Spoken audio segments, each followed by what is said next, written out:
up, everybody, and welcome back to another episode of the Astrology Pill. My name is Ryan, the astrological physician, and today we're going to be talking about surviving the squares.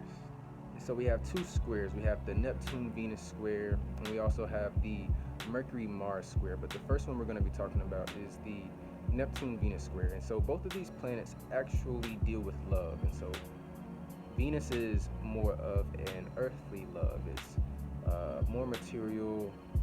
It is more physical. It's beauty. Neptune is more of an unconditional love. It actually is more romantic. It's also ideal. So things that may not necessarily be true, but ideally this would be nice, right? And so it's more spiritual in nature as well. So when you have these two planets square, we may fall victim to delusional love, and so we may also start to fall for material things and think that we're in love with this. However, we'll begin to understand that this is actually not necessarily what we love, and it'll actually help us to understand or get closer to what it is that we truly value. And so that's the good part about the square, but you have to survive it first, right? So we're talking about surviving the squares.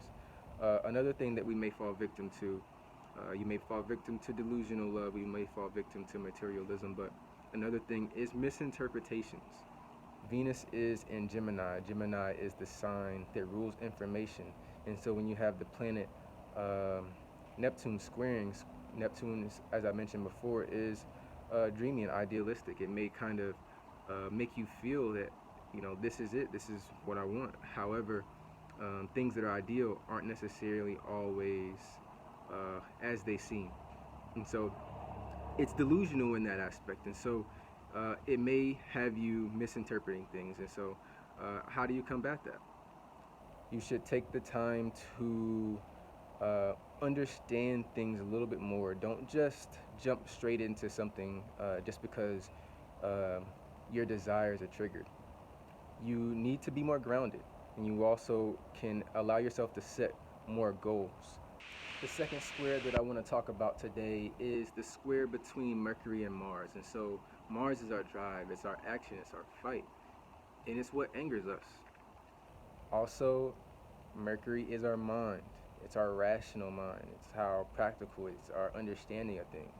And so when you get these two in a square, you may fall victim to angry thoughts, and you may fall victim to arguments, and you might start to have pains that impede the progress that you have in your everyday life, whether that's getting to work or just moving through the objectives of your everyday life. Now, if you fall victim to things like arguments and angry thoughts, you have to get out of that, right? Or it's just going to spell failure later on. Or you're just going to get stuck, and you're just going to be mad if you ever have been in a situation where your mind has just been under so much anger or even sadness. I mean, it doesn't allow you to move forward. And so you can't have this, especially now, because we're all trying to move forward, and we're all trying to learn new things, and we're all trying to excel. So how do we survive this square?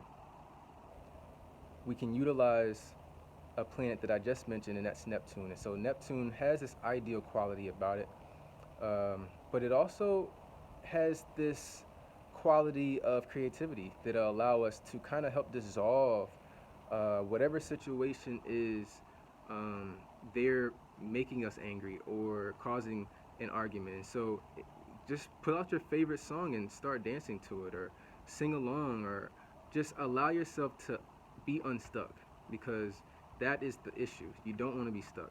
And so utilize the quality of Neptune. Neptune is also spiritual. Pay attention to more of your spiritual path. Maybe you need to meditate.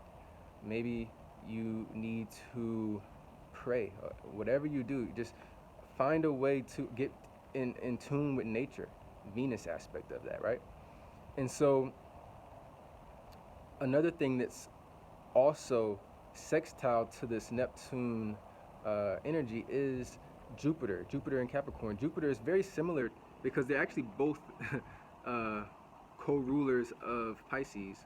However, Jupiter is spiritual in a way that is more moral. Jupiter is optimistic.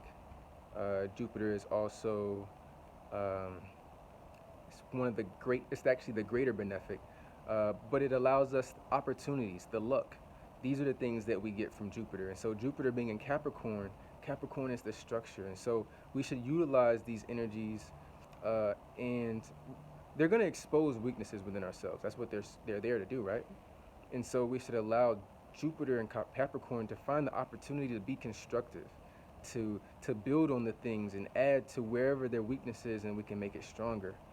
Or we can allow ourselves to understand where we fall short, so that we can, now that we know the issue, it's like Alcohol Anonymous. It's like the first step is to acknowledge that you have a problem. And so once you acknowledge that that problem exists, you can start to move forward in correcting it.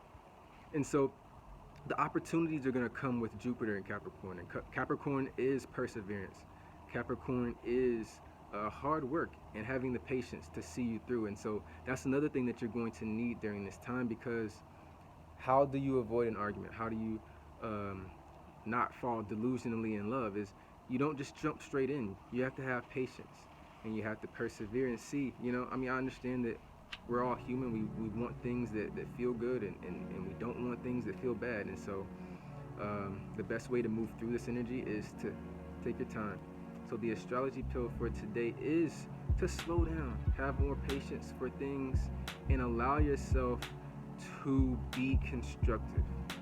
Be constructive and start to find ways to dissolve some of the things that may not necessarily be progressing you in life.